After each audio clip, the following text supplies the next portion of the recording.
So this lecture is all about JavaScript.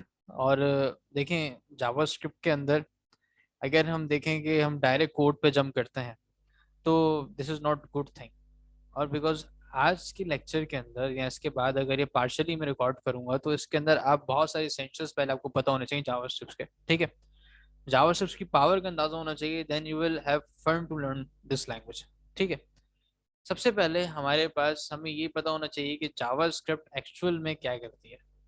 हमारे पास being a web developer, ना कि साथ में एंड्रॉयड डेवलपर या आप कोई डेस्कटॉप एप्लीकेशन डेवलप कर रहे हैं, आप इफ़ यू नो जावास्क्रिप्ट आप किसी भी फेज के अंदर इजीली सर्वाइव कर सकते हैं। सही है। अब इसके अंदर एक सिंपल सी बात है, मैं अगर आपको कुछ दिखा सकूं, और वो ये है कि हमारे पास जावास्क्रिप्ट के अंदर जावास्क्रिप्ट के अंदर हमारे पास टेक्नोलॉजीज हैं वेब की। जिस तरह आपको पता है कि हमारे पास एक HTML है, ठीक है, जो कि सिर्फ और सिर्फ कंटेंट के ऊपर काम करती है वेबसाइट के। इसी तरीके से हमारे पास CSS है जो कि स्टाइलिंग के ऊपर काम कर रही होती है। और इसी तरीके से हमारे पास जावा स्क्रिप्ट है जो कि इंटरएक्टिविटी पे काम कर रही होती है। बट ये इंटरएक्टिविटी क्या है, ठीक है, इसको थोड़ा सा समझते हैं। देखिए, आप कोई भी काम करते हैं किसी भी वेबसाइट के ऊपर जाकर, किसी भी एंड्रॉयड एप्लीकेशन के ऊपर जाकर, ठीक है, जो जावास्क्रिप्ट के अंदर लिखी गई है मैं उसकी बात कर रहा हूँ। ठीक है, किसी भी डेस्कटॉप बेस्ड एप्लीकेशन के ऊपर जाकर और उसी काम को करने के लिए किसी भी, जिसको आप इवेंट कहते हैं प्रोग्रामिंग के अंदर, किसी भी इवेंट को अकर होने के लिए उसके पीछे जो कोड रन होता है, इट्स ऑल अबाउट जावास्क्रिप्ट। ठीक है। हाँ, दूसरी लैंग्वेजेस भी इवेंट्स को परफॉर्म कर रही होती हैं, but we are learning about specific JavaScript. अब देखें, जैसे मैंने मेरा जो माउस है, मैं माउस का कर्सर सिर्फ लेकर आऊंगा इसके ऊपर, तो देखिए डार्क हो गया, थोड़ा सा इसका कलर चेंज हो गया। So this is a event, जो मिनिमाइज का एक इवेंट है। इसी के साथ हमारे पास एक और इवेंट आ गया, मैक्सिमाइज। तो इवेंट डजेंट मीन कि आप कोई एक्शन ही परफॉर्म कर रहे हैं, इट्स ऑल्सो कॉल्ड एक्शन, कि आपने माउस को होवर करा हुआ है, तो होवर भी एक एक्शन ही। ठीक है। सो HTML किस चीज पे काम करती है? It's all about the content. So HTML is responsible for the content, CSS is responsible for the styling और presentation, and JavaScript is responsible for the interaction। ठीक है।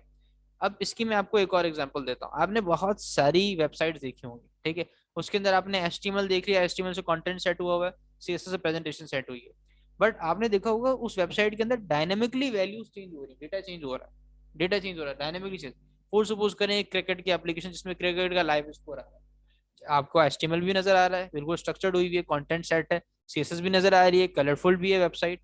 और आपको जावास्क्रिप्ट कैसे नजर आ रही है कि स्कोर्स चेंज हो रहे हैं, ओवर्स की वैल्यू चेंज हो रही है। So it's all about JavaScript. क्या एक यूजर वेबसाइट से इंटरेक्ट कर पा रहा है, बातचीत कर पा रहा है, इंटरेक्शन कर पा रहा है। So it's all about JavaScript. ठीक है। अब जावास्क्रिप्ट को हम थोड़ा सा और एक्सप्लोर करते हैं।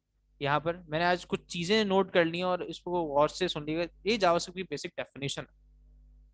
JavaScript is a high level object oriented multi paradigm programming language।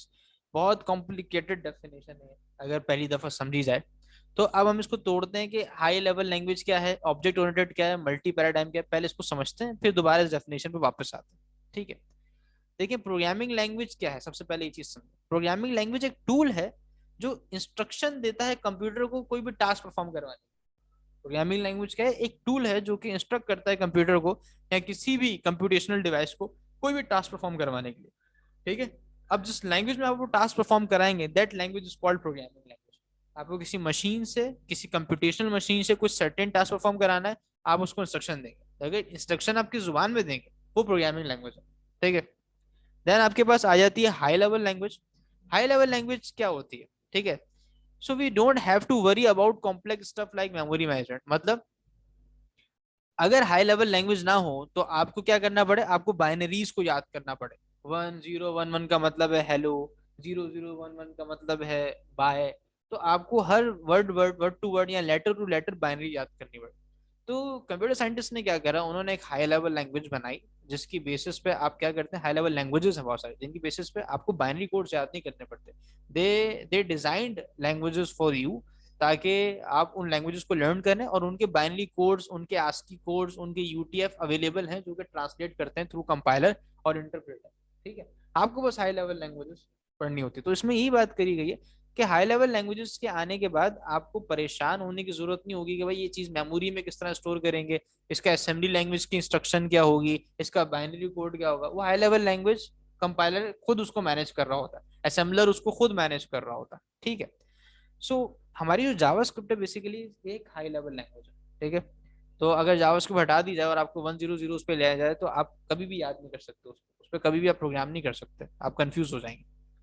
Second चीज, मल्टी पैराडाइम की इधर नीचे बात हो रही थी कि ये प्रोग्रामिंग लैंग्वेज भी आपको समझ में आ गया, इट्स अ टूल जो इंस्ट्रक्शन देता है, this is called programming language. High level language है, हमें बाइनरी नहीं पढ़नी पड़ी, ठीक है, बहुत आसान अल्फाज के अंदर।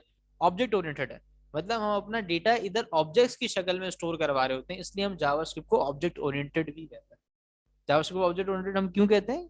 ताकि हम अपना जो डेटा है वो ऑब्जेक्ट्स के अंदर स्टोर करवा रहे होते हैं, ठीक है। एक प्लेयर है, उसका ऑब्जेक्ट है, उसके अंदर क्या है, उसका नाम है, उसका शर्ट नंबर है, उसके स्कोर है, वगैरह वगैरह, ठीक है।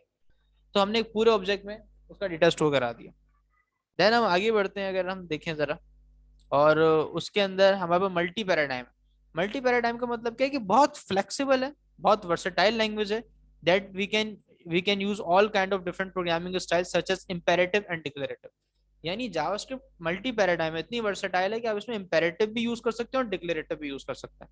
अब इंपेरेटिव स्टाइल कौन सा होता है ये मैं आपको बताता हूँ। इंपेरेटिव कहता है कि हाउ टू कोड, प्रोग्रामिंग के करने के दो तरह की स्टाइल्स हैं हमारे पास, एक है इंपेरेटिव और एक है डिक्लेरेटिव। इंपेरेटिव कहता है कि कोड कैसे किया जाए, और डिक्लेरेटिव कहता है कि क्या होना चाहिए, what would be the output. So imperative how की बात करता है, डिक्लेरेटिव व्हाट की बात करता है। अब मैं इसको आपको जरा डिटेल में समझाता हूँ। मैंने आपको बोला कि आप जरा मुझे दो नंबर्स को ऐड करने का फंक्शन लिख दें, ठीक है। तो आप क्या करेंगे, आप नंबर्स लेंगे, ठीक है, देन उसके बाद आप उनका एडिशन परफॉर्म कराएंगे, देन फंक्शन में बाइंड कर रहे हो कुछ वगैरह वगैरह, ठीक है। This is called imperative styling, कि आप खुद से लॉजिक बनाते हैं और आप उसको यूज करते हैं। डिक्लेरेटिव क्या है कि पहले से प्री डिफाइंड लॉजिक बनी हुई है, आप बस सिंपल से आप फंक्शन कॉल करते हैं, ऐड ऐड करके और डॉट कर दिया और आपने पास कर दिया, सिंपल ऐड का फंक्शन कॉल कर दिया और नंबर पास कर दिया, वो खुद ही उनको ऐड कर ले। दिस इज कॉल्ड डिक्लेरेटिव है। अच्छा, एक और चीज, जैसे अगर मैंने आपको बोल दिया कि यार जरा नंबर्स को सॉर्ट करके दिखाओ, तो इंपेरेटिव वे में आप पूरा बबल सॉर्ट मर्ज सॉर्ट खुद से लिखे होंगे, बट डिक्लेरेटिव में क्या होगा, आप जस्ट वो लिस्ट और एरे लगाएंगे और डॉट सॉर्ट का फंक्शन कॉल करेंगे, वो खुद से सॉर्ट हो जाएगा। तो जावास्क्रिप्ट में प्री डिफाइंड फंक्शंस भी मौजूद हैं जो आपको पहले से फंक्शनलिटीज देते हैं, ठीक है, जिनसे आपके काम आसान हो जाते हैं, खुद से आपको कोड नहीं करना पड़ता, एग्जॉस्टिव नहीं होते। और कुछ चीजें ऐसी हैं जो कि आपको खुद से लिखनी पड़ेंगी, अपनी लॉजिक्स खुद बनानी पड़ेगी, ठीक है। अब फोर सपोज करें कि आपकी वेबसाइट में कुछ सर्टेन पैरामीटर्स हैं यूजर के साइन इन साइन अप करने के, तो वो आपको खुद से लिखने पड़ेंगे, इंपेरेटिव वे में लिखने पड़ेंगे, ठीक है। लेकिन हाँ, पासवर्ड की लेंथ क्या होनी चाहिए, कितना है, अगर वो आपको मिला हुआ है तो आप उन फंक्शंस को यूज करेंगे, वो खुद से ही लेंथ वेंथ डिटेक्ट कर लेंगे उसकी। तो दीज आर डिक्लेरेटिव है। तो प्री डिफाइंड चीजें एक तरह से डिक्लेरेटिव वे में आ रही होती हैं, और जो आप लिखते हैं वो आ रही होती है इंपेरेटिव वे के अंदर, ठीक है। अच्छा, तो फिलहाल ये चीज यहाँ तक थी, इम्पेरेटिव और डिक्लेरेटिव। अगर मैं इसको, अगर आपको थोड़ा सा गूगल से भी इसको मैं जरा आपको बता सकूं, इम्पेरेटिव वर्सेस डिक्लेरेटिव, ठीक है। सो इम्पेरेटिव वर्सेस डिक्लेरेटिव और जावास्क्रिप्ट के अंदर, so the most common explanation of the difference between imperative and declarative programming is that imperative code tells the computer how to do things, मतलब पूरी logic आपको बतानी है। And declarative program focus on what you want from the computer, आप instruction डालने computer वो करके ले आएगा, आपको लॉजिक लिखने की जरूरत नहीं, ठीक है। इन दोनों प्रोग्रामिंग स्टाइल्स को जावास्क्रिप्ट सपोर्ट करती है। अच्छा, अब थोड़ा सा आगे बढ़ते हैं, और उसके अंदर हम यहाँ पर आ जाते हैं जरा नीचे, सही है। अब हमारे पास डेवलपर टूल होता है, जरा डेवलपर टूल की बात भी कर लें। यहाँ पर जावास्क्रिप्ट के अंदर हमें एक डेवलपर टूल प्रोवाइड करा गया है, और वो आप किस किस तरीके से चेक कर सकते हैं, आप राइट क्लिक करें, ठीक है, और उस पर जाते हैं इंस्पेक्ट पे चले जाएं, आप इस तरीके से भी जा सकते हैं, ठीक है। ये डेवलपर टूल आ गया नीचे, ठीक है, ये कंसोल है आपकी, ये वो कंसोल है। कंसोल का मतलब होता है स्क्रीन, यहाँ पे आप अपने कोड को टेस्ट भी कर रहे होते हैं, कोड को चेक कर रहे होते हैं। हाँ, आप इधर पूरी पूरी वेबसाइट्स तो नहीं लिख सकते, बट आप अपनी वेबसाइट्स के एरर चेक कर रहे होते हैं, उन्हें रेक्टिफाई कर रहे होते हैं, आप लॉग्स बना रहे होते हैं, इसके अंदर छोटी मोटी चीज़ों की ट्विकिंग कर रहे होते हैं। तो इसलिए गूगल ने आपको एक टूल प्रोवाइड करा हुआ है कंसोल, ठीक है। आप इधर से भी जा सकते हैं, आप इस पे कंट्रोल शिफ्ट आई भी करके जा सकते हैं, ठीक है, शॉर्टकट की यूज करके भी जा सकते हैं। So these are some ways जो आपके कंसोल। अब इसी तरीके से हमारे पास एक फंक्शन है जावास्क्रिप्ट का, बहरहाल ये तो मैं आप सबको बताऊंगा, लेकिन कंसोल में हम क्या कर सकते हैं, हम टेस्ट करना चाहता हूँ। अब फॉर सपोज करें फंक्शन में अपनी वेबसाइट पे डालना चाहता हूँ, लेकिन मैं चाहता हूँ कि ये परफॉर्म कैसे होता है, तो उसकी टेस्टिंग मैं इधर कर सकता हूँ। फोर सपोज करें दिस इज अलर्ट, अलर्ट एक फंक्शन है, लेकिन जैसे ही मैंने अलर्ट लिखा नीचे एफ आ गया, एफ मीन्स फंक्शन। अब उस अलर्ट के अंदर मैं कोई भी पैरामीटर डाल रहा हूँ, और डाल रहा हूँ जमान एंड मुस्तफ़ा, ठीक है। एंड देन जैसे ही मैं एंटर वो हिट करूंगा तो देखिए मेरे सामने ऊपर एक डायलॉग बॉक्स, एक अलर्ट बॉक्स आ गया जमान एंड मुस्तफ़ा की डिस्क्रिप्शन के साथ। Then I hit okay. अब मुझे सेंसेबल लगा तो मैं उसको अपनी वेबसाइट में ऐड कर लूंगा, वगैरह वगैरह, ठीक है। तो छोटी मोटी ट्विकिंग जितनी भी हमारी है वो सब हम कंसोल पे कर रहे होते हैं। आपने कोई नया फीचर सीखा, आप कंसोल यूज करें, उस पर एक्सपेरिमेंट करें, लर्न हो जाए अच्छी तरीके से, कमांड आ जाए, उसको अपनी वेबसाइट पे इंप्लीमेंट कर लें, या जो भी आप प्रोजेक्ट बना रहे हैं, वगैरह वगैरह, ठीक है। यहाँ तक ये बात होपफुली समझ में आ गई होगी। अच्छा ठीक है, अब मैं कोशिश करता हूँ कि वीडियो ज़्यादा बड़ी ना हो, तो बाकी की जो चीज़ें हैं वो नेक्स्ट लेक्चर में तो देखते हैं। Thank you.